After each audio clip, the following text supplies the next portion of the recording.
निघालेलो आहोत पन्हाळगडासाठी. कोल्हापूरवरून 21 किलोमीटर अंतर आहे. आम्ही सकाळी 7 वाजताच निघालो. हवेमध्ये छान गारवा होता. निसर्ग खूप छान होता. वळणावळणाचे रस्ते सुरू झाले. रस्त्यात आम्ही थोडा चहा नाश्ता घेतला आणि पुढचा प्रवास सुरू केला. आणि बोलता बोलता गड कधी आला ते कळालंसुद्धा नाही. किल्ल्यावर प्रवेश करताना सर्वप्रथम दृष्टीस पडतं ते वीर शिवा काशीद यांचं समाधीस्थान. त्यानंतर बाजीप्रभू देशपांडे यांचं दर्शन करून आम्ही अंधार बावकडे निघालो. अंधार बावला शृंगार बाव असेही म्हटले जाते. ही एक विहीर नसून 2 मजली इमारतच आहे. या इमारतीतून गडाबाहेर पडण्याचा एक मार्ग आहे. अंधार बावडीत आजसुद्धा पिण्याचं पाणी आढळते. वास्तू खूपच छान आहे. त्याची पूर्ण डिटेल व्हिडिओ आपल्या चॅनलवर आहेच. अंधार बावडी पाहून आम्ही जवळच असलेल्या 3 दरवाजाकडे गेलो. आपण आपल्या घरी जसं दाराला तोरण बांधतो तसेच इथे सुद्धा दारावर तोरण आहे.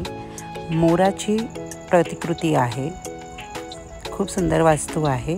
डिटेल व्हिडिओ आपल्या चॅनलवर आहेच.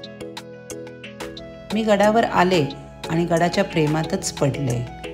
ही वास्तू अद्भुत आहे, अविस्मरणीय आहे. किती जुना किल्ला आहे, किती राजवटी होऊन गेल्या, पण काळाला तोंड देत हा किल्ला अजून भक्कम उभा आहे. किल्ल्यावर आम्हाला खूप छान गाईड भेटले आणि त्यांच्यामुळे किल्ला पाहण्याची मजा काही औरच आली. आणि यापुढे कोणताही किल्ला पाहायला गेलो की गाईडची मदत घ्यायची असं ठरवलं. म्हणजे मग त्या वास्तूची डिटेल आपल्याला कळते, ती वास्तू आपल्याशी बोलते. गडावर फिरण्यासाठी गाडीची सुद्धा व्यवस्था आहे. ओपन कारमध्ये फिरण्याची मजा काही औरच असते. पन्हाळगडाची विशिष्टता म्हणजे गडावर गाव वसलेलं आहे, लोक राहतात आणि म्हणून गड जिवंत वाटतो. किल्ला इतका जिवंत आहे की मला सारखं वाटायचं की महाराजांनी कुठून तरी घोड्यावर बसून यावे आणि मी त्यांना नतमस्तक व्हावे. गडावर गंगा, जमुना, सरस्वती असे 3 धान्य कोठारे आहेत. पन्हाळगड ते विशाळगड मार्ग, याच मार्गातून महाराज विशाळगडकडे रवाना झाले होते. पन्हाळगडावर जवळजवळ 48 बुरुज आहे. त्यापैकी काळा टावर, उत्तर बुरुज, दुतोंडी बुरुज, पुसाटी बुरुज, नंतर इमारतीपैकी अंबरखाना आहे, राजवाडा आहे, सज्जा कोठी आहे, कलावंतीण सज्जा आहे, धर्मकोठी आहे, इतर अनेक स्थळ आहे. वीर शिवा काशीद आणि बाजीप्रभू देशपांडे यांची शौर्यगाथा ऐकून डोळ्यात कधी पाणी आले ते कळालंसुद्धा नाही.